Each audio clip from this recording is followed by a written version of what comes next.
In court today, he stood in a jail jumpsuit.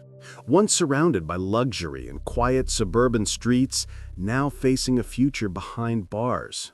Prosecutors say he murdered his own mother inside their multi-million-dollar Connecticut home. A town known for wealth and calm has now been shaken by a crime almost too shocking for neighbors to believe. Sebastian Von Stockham was just 20 years old, living a comfortable life with his mother in a prestigious community. Filled with manicured lawns and expensive homes, but police say behind those perfect surroundings, something dark was growing. One night he picked up the phone and calmly called for help. He told dispatchers he had killed his mother with a hammer. When officers arrived, he sat inside the home crying out, "Mama," as they entered. It was a chilling scene in a place where violent crime is almost unheard of. His mother, Laura Williams, was 55. She was driven, hardworking, and admired by friends and family. She built a life surrounded by antiques and beauty. She raised her son in comfort and opportunity. Investigators say she supported him every step of the way. But support was not enough to stop what happened that night. Neighbors described the family as private. No one expected a quiet home filled with expensive art and vintage treasures to become a crime scene. Yet police walked through blood-stained floors where a successful woman lost her life to her only child. Sebastian had posted unusual things online, strange writings hinting at confusion and a fractured state of mind. Authorities believe his digital footprint offers clues to what may have been happening in his thoughts in the days leading up to the killing. Now he sits in custody, facing a lifetime behind bars. A wealthy Connecticut town mourns a mother who did everything she could for her son. And the question that hangs over this case is simple and haunting. What turned privilege and promise into tragedy and horror inside that beautiful home? There were no warning signs in their past, no long criminal history, no trail of violence or danger. Sebastian and his mother, Laura Williams, lived quietly and without trouble. And that is what makes this case even harder to understand. Laura was known as driven and successful. She built a business, raised her son, and lived a life surrounded by art and antiques. Nothing about her life suggested danger. Yet behind those peaceful walls, something tragic was brewing. Investigators searched for answers and looked into their backgrounds. Nothing stood out. No reports, no arrests, no criminal past. Just a well-to-do mother and her young adult son living in a picture-perfect town. Meanwhile, detectives worked to learn more about Sebastian himself. His social media presence was small, almost invisible, but one profile offered a strange window into his mind. He had created a page on a roommate matching site. It read like a mix of awkward humor and confusion. He called himself Seb and wrote about his name as if it carried some special meaning. He joked about being one of many Sebastians in school and talked about parents wanting to name their kids after him. He described himself as average, tall, and unsure about college. He mentioned being a gamer, admitting it was hard to put the controller down once he got deep into a game. On the surface, nothing in that profile screamed danger. It looked like the rambling thoughts of a young man still trying to figure out who he was. But now, every word seems unsettling in hindsight. A quiet introduction, a normal description. Yet behind it, investigators now say, was someone capable of an unthinkable act. A son who would take the life of the woman who raised him. A crime with no warning, no history, and no clear reason. Just heartbreak, confusion, and a community searching for answers. He wrote about trying to control habits. He talked about time checks and needing to take better care of himself. He mentioned graphic novels and then shifted into a strange reflection about cannabis. He said he marked himself as cannabis-friendly but was trying to slow down. He wrote that when he was younger, he would have listened if someone told him to stop, but now he claimed the habit held him down, costing him money and piling up debt, especially on gaming. His words wandered, drifting between humor, confession, and confusion. Then he ended his profile with a dramatic closing. He compared his thoughts to a book that would sell 0 copies. He signed off as if writing a farewell speech, rather than a simple roommate introduction. These were unusual lines for someone looking to share an apartment, but at the time they seemed harmless. Just a young man lost in his own thoughts, unsure of life, struggling to find direction. His uncle later said Sebastian argued with his mother about his future. She wanted him to make something of himself. But she also supported him, stood by him, and encouraged him through every stage of life. She believed in him even when he doubted himself, which makes what came next almost impossible to understand. One night, police received a call from a passerby. Someone heard a voice crying out, "Mama," in the darkness. It was late, just before midnight, in the quiet Connecticut neighborhood where nothing like this ever happens. Officers rushed to the scene, and the sight they found was devastating. In the driveway lay Laura Williams, motionless, her life taken from her in the most violent way. A mother who dedicated her life to her son, now gone in the cold night air. And her son, the young man she raised and supported, was inside calling out for her after the unthinkable had already been done. Police arrived to a scene that would haunt them. They found Laura Williams with severe blunt force trauma to the side of her head. Her skull was cracked. Blood pooled beside her on the cold driveway. Close by lay a hammer stained with blood. This was no accident. This was violence up close, violent enough to shock even seasoned officers. As police moved toward the house, they saw Sebastian inside. He sat on the floor with a phone pressed to his ear. The call to 911 was still connected. When officers entered, they handcuffed him without resistance. He offered no attempt to flee. Just a quiet stillness and words that confirmed the unimaginable. "She's dead," he said. When asked if he was involved, he answered with chilling clarity, "What does it look like?" Then came the words no child should ever say, "I did it." He explained how he tried a knife, then a hammer, and even his fists. He admitted he knew she would not wake up. "She's not going to wake up," he repeated. In the police car, he broke down. He called himself a problem since birth. He said he deserved to suffer. He asked for pressure, for punishment, as if desperate for pain to match the horror of what he had done. Paramedics checked him. He told them he deserved every bit of suffering coming his way. Investigators then searched the home and discovered another disturbing scene inside. Blood, evidence of a struggle, a violent end to a devoted mother's life. The next morning he appeared in court. Tall, wearing an orange jail jumpsuit, silent and empty-faced. He stared down as his attorney spoke. No tears, no emotion. Just a young man who had thrown away his life in a single night of unimaginable violence. He qualified for a public defender, and the judge scheduled his next hearing. The small, upscale community watched in disbelief. New Canaan is not a place where brutality like this happens. It is quiet, wealthy, safe, yet now it carries the weight of a mother killed by her own son, and a town forever changed by one night of horror. A former classmate later revealed that Sebastian once took a high school forensics class. He studied blood spatter, crime scene breakdowns, even mock murder investigations. It was meant to be just another elective, but now those lessons echo with chilling irony. That same classmate remembers him as socially awkward, withdrawn, never quite fitting in. After the killing, he was held on a $2 million bond, sitting in a Connecticut jail as the court date approached. While the facts of the case shocked the public, experts were also trying to understand the mind behind the violence. A trauma specialist reviewed his statements. She saw someone who knew what he had done, yet sounded detached, almost stunned by his own actions.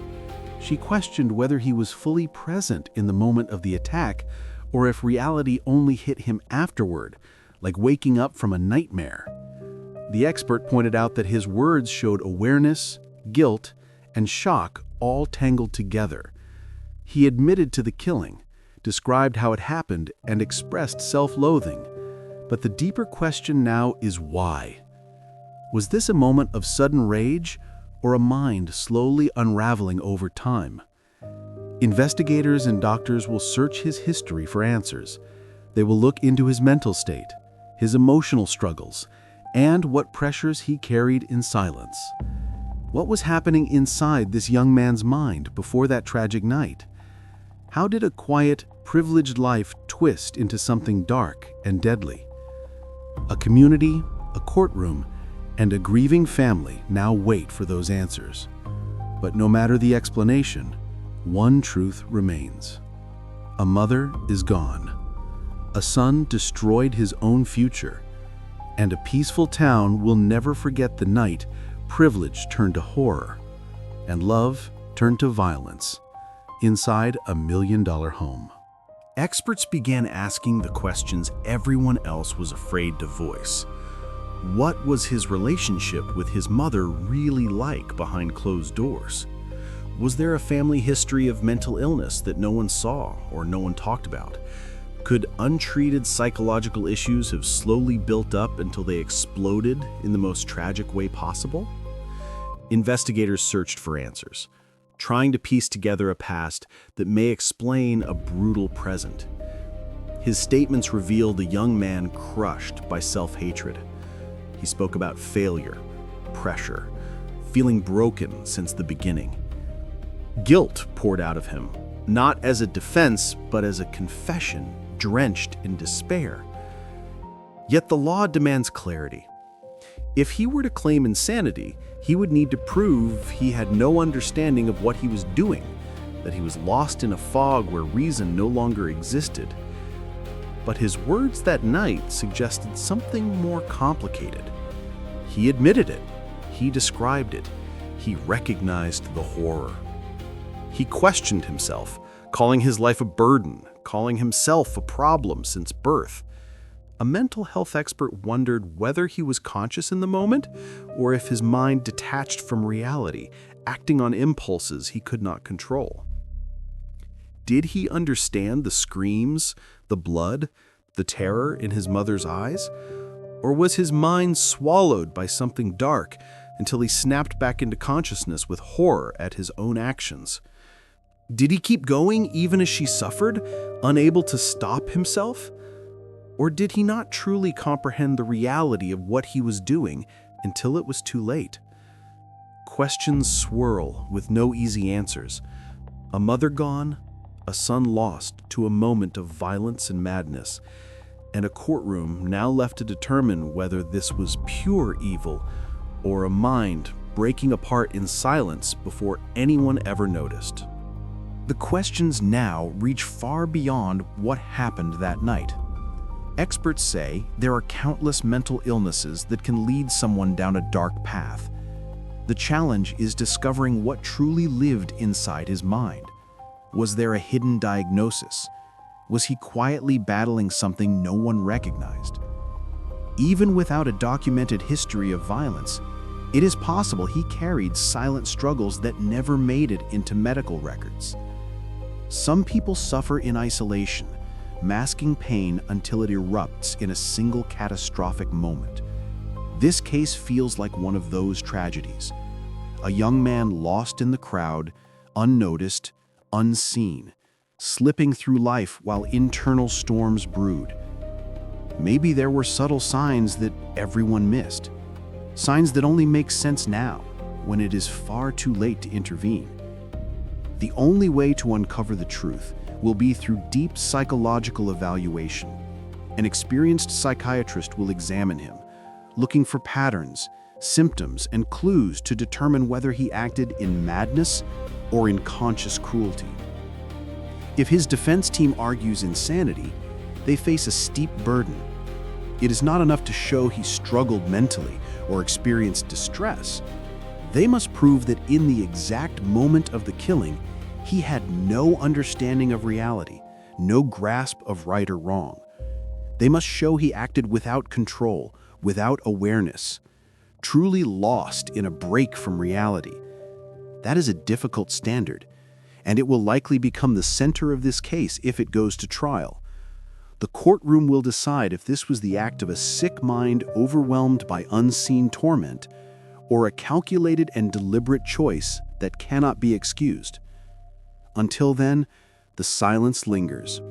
A devastated family, a community searching for answers, a mother gone forever, and a son waiting in a jail cell, trapped between guilt, darkness, and whatever truth his mind holds within. Even if doctors find delusions or hallucinations, even if tests show psychosis or a serious mental disorder, none of that alone guarantees an insanity defense. To claim legal insanity, they must prove that in the exact moments when he attacked his mother, he was incapable of understanding reality, incapable of knowing right from wrong, lost completely inside a broken mind. Anything less, and the law sees it not as insanity, but as a terrible crime committed by someone who was unwell but still aware. In court, both sides will bring their experts. The prosecution will argue he knew exactly what he was doing. The defense will try to show a mind fractured beyond control. And somewhere in the middle will be a psychiatrist trained to analyze the darkest corners of human behavior. They will test him, question him, dig into his thoughts, his past, his actions. They will search for signs of schizophrenia, bipolar disorder, or other severe illness. They will look not just at what he says, but how he thinks, how he reacts, whether he shows remorse, confusion, or detachment. Multiple specialists will weigh in. Their job will not be to excuse the crime, but to understand why it happened and whether his mind was shattered in those violent moments or painfully aware. But the expert notes one chilling truth. Even if he did know what he was doing, something deep inside him was broken, something powerful enough to turn a son against the person who loved him most. Whether driven by mental illness or overwhelming emotional collapse, the result was the same. A life stolen, a family destroyed, a community stunned, and a young man sitting in a cell facing the consequences of a night that will define him forever. Even if insanity cannot be proven, his mental state may still shape what happens to him. If a jury sees signs of deep psychological struggle, depression, personality disorder, emotional collapse, it may not clear him of guilt, but it could soften the punishment. When overwhelming evidence shows he committed the crime, the battle shifts from guilt to consequence. In sentencing, judges and jurors weigh many things. Was this a ruthless act or a broken mind spiraling out of control? Did he lash out in cold blood or fall apart under years of untreated emotional pain? If evaluations confirm serious mental illness, the court may show a sliver of mercy. It will not bring his mother back. It will not erase the horror. But it may decide whether he spends the rest of his life behind bars or receives treatment alongside punishment. Yet the expert made one point painfully clear. For his mother, it is already too late. A life filled with love and support ended in violence, a family shattered, a community mourning. And now, as the legal system prepares to judge him, the story turns to those who knew him best. Family members may soon speak. They may share who Sebastian was before that night, what struggles he carried, what signs, if any, were missed. Their voices will help build the full picture, not to excuse the tragedy, but to understand how a son reached the point of destroying the person who gave him life. In the end, the courtroom will weigh his past, his mind, and his actions. But one truth remains unchanging. His mother is gone. Her final moments were filled with fear and pain. And no sentence, no expert testimony, no explanation will ever undo what happened on that quiet night in Connecticut. He had no criminal history, no violent past. just a 20-year-old kid from a quiet, wealthy town, recently out of high school, living in a safe community where crime hardly exists. That is why this case shocks everyone who hears it. How does someone go from an ordinary life, no contact with police, no record, to being accused of brutally taking the life of their own mother? Mental health experts say it happens more often than people realize. Sometimes there are no visible signs, no police calls, no therapy notes, no warnings that anyone recognizes. A young person can struggle in silence, hiding thoughts of self-harm or violence until one moment everything snaps. Social awkwardness alone does not explain it. Many teenagers feel isolated. Many young adults question life, drift, or struggle privately. But when those hidden battles mix with deep emotional pain, untreated mental illness, or dangerous impulses, tragedy can unfold without a single earlier arrest or record. Cases like this remind communities of a painful truth. You cannot always see mental health struggles from the outside. A nice house, a good neighborhood, a quiet student. None of it guarantees safety or stability. When dark thoughts go unnoticed and untreated, they can grow in secret. Sometimes they become suicidal thoughts. Sometimes they turn outward. And sometimes they lead to violent acts no one suspected. Stories like this are grim warnings. They show why mental health awareness matters, why families, schools, and communities must listen, pay attention, and take emotional distress seriously, even when everything looks normal on the surface. Because ignoring early signs does not make them disappear. And when pain stays hidden long enough, it can erupt in one terrible moment, leaving heartbreak, devastation, and unanswered questions behind. In this quiet town, a mother is gone. A son sits in a cell, and a community learns the hardest lesson, that danger does not always come from strangers. Sometimes it grows in silence, within the walls of a home no one ever imagined would become a crime scene. She supported her son in everything he did. She encouraged him, she pushed him to build a future. But behind that encouragement, there were arguments, quiet tension over direction, motivation, purpose. Normal disagreements at first glance, but in a home where someone may be battling unseen mental struggles, even ordinary conflict can become dangerous. No one knows how much she understood about the storm building inside him. Maybe she saw frustration. Maybe she saw laziness or confusion. Maybe she dismissed it as growing pains. Or maybe she sensed something deeper, but hoped love and patience would be enough. Her brother said she believed in him, even when they disagreed about his life path. She stayed by his side, she let him live at home, and she kept trying, unaware that danger could be sitting at her own dinner table. His online profile, once overlooked, now reads like a window into a troubled mind. The words ramble, drifting between humor and sadness, revealing someone lonely, uncertain, and struggling to find meaning.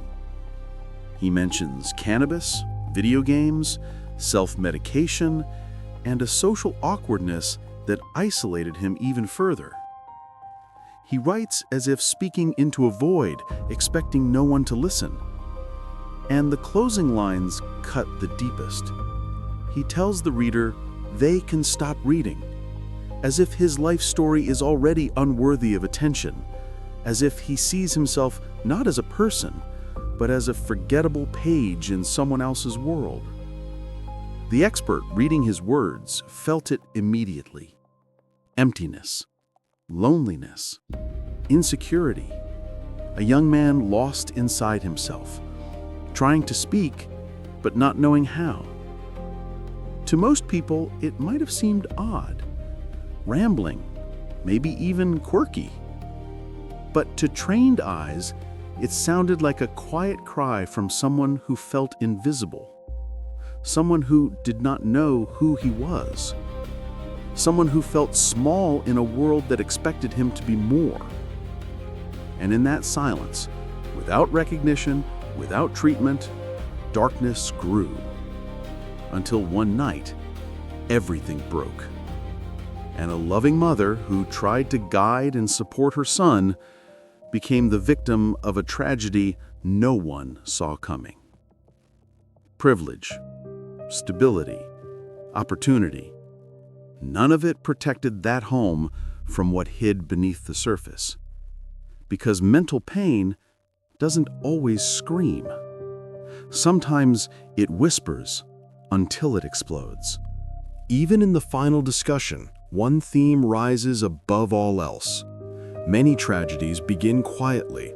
A young man in his 20s, no criminal record, no history of violence, just subtle loneliness, confusion, a lost sense of identity, a profile online that reads like a whisper instead of a scream. Most would scroll past it, not realizing the pain hidden between the lines. His words weren't loud cries for help, they were quiet, almost invisible signals that something inside him was breaking. And in the end, those signals went unnoticed until the worst possible moment. Experts say signs like these can appear long before violence. In childhood frustrations, emotional numbness, sudden anger, withdrawal, or a deep belief that one's life has no value. If no one sees these signs, if no one steps in, darkness can grow in silence. This case now stands as a grim reminder, a reminder that mental struggles do not always look dramatic. Sometimes they are hidden behind ordinary faces in ordinary homes. Sometimes they belong to the quiet kid, the socially awkward teen, the one who seems lost but never says it out loud. For Laura Williams, it is too late. A loving mother lost her life while trying to support her son. A family shattered, a community shaken. And a boy she raised now sits in a cell, his future gone, consumed by a single night of horror. But her story may still save others. If families listen, if communities pay attention, if we stop assuming silence means safety, if we learn to hear the cries that never sound like cries at all. Because tragedies like this rarely start with violence.